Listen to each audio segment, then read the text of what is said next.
नमस्कार साथियों, मैं लाइक राम आपका स्वागत करता हूं अपने YouTube चैनल लाइक सरो मैथ में। आज मैं आपके सामने विज्ञान की मूलभूत संकल्पना के बारे में बात करने वाला हूं। विज्ञान यानी क्या, जैसे हम लोग आज की भाषा में, अंग्रेजी भाषा में साइंस कहते हैं। हमारे चारों जो प्रकृति है वो रहस्यमय और विविधता से परिपूर्ण है।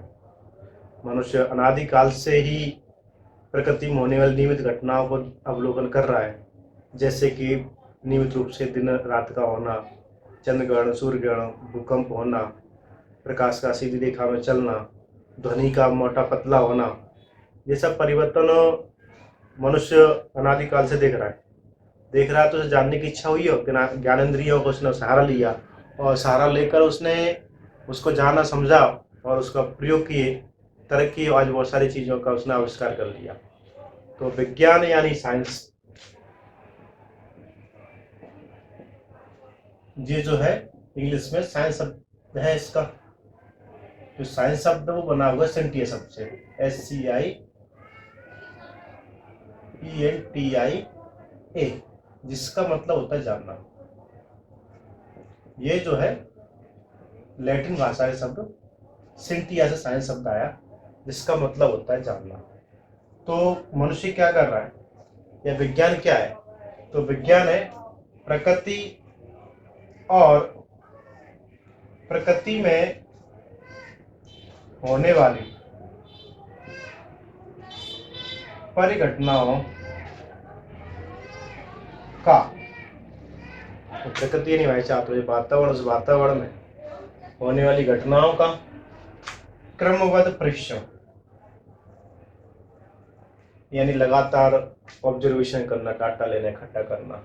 एक दूसरा, सुसंगत तर्क यानी एक्चुअल लॉजिक, और सुव्यवस्थित करना उसको क्रमबद्ध तरीके से सुव्यवस्थित करना।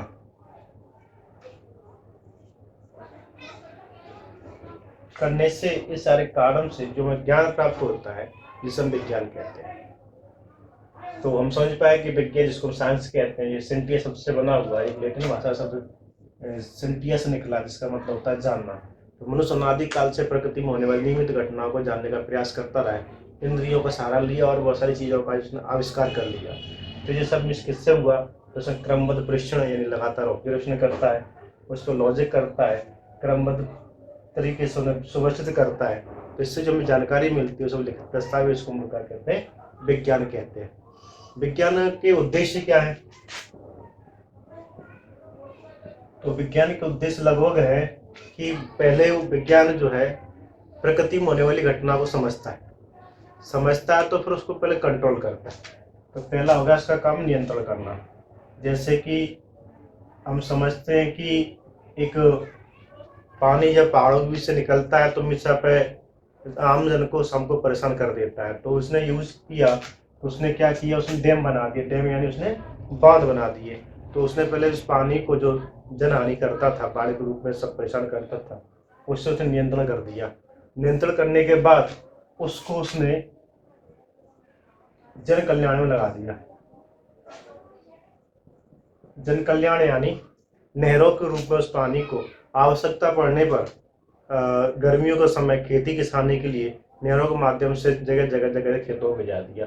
पहले उसने उस प्राकृतिक घटना को समझा कि पानी सदैव ऊपर से नीचे जाता है, उसको नियंत्रण करके उसने बांध बना दिया। बांध बना के बांध के पानी को समय समय पर आवश्यकता अनुसार छोड़कर उसे नहरों में छोड़ दिया। तो जन कल्याणकारी योजनाओं में लगाता है विज्ञान। उसके बाद कभी कभार विज्ञान भविष्यवाणी भी करता है।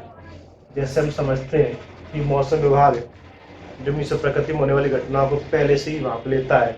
तो वैज्ञानिक उद्देश्य क्या है? तो वैज्ञानिक उद्देश्य मानव जीवन को आरामदायक बनाना, सुगम सरल बनाना, सुव्यवस्थित करना। तो वैज्ञानिक उद्देश्य है तो प्रकृति में होने वाली घटनाओं पर पहले नियंत्रण करना, नियंत्रण करने के बाद आवश्यकता पड़ने पर जन कल्याणकारी बनाना, और जन कल्याणकारी बनने के साथ साथ उसकी भविष्यवाणी करना। तो हम इस प्रकार विज्ञान को समझ पाते हैं। हम विज्ञान के अंतर्गत इसकी एक शाखा है जिसे हम बोलते हैं भौतिकी। तो अगले विषय में हम लोग भौतिकी के बारे में बात करने वाले हैं। तो भौतिकी क्या है? तो भौतिकी भी एक विज्ञान की शाखा है। तो अभी अगली कक्षा में हम ध्यान करेंगे भौतिकी क्या है। तो वेट एंड वॉच, ध्यान करिए और इंतजार करिए, मैं अगले विषय में भौतिकी के बारे में बताने वाला हूँ। धन्यवाद।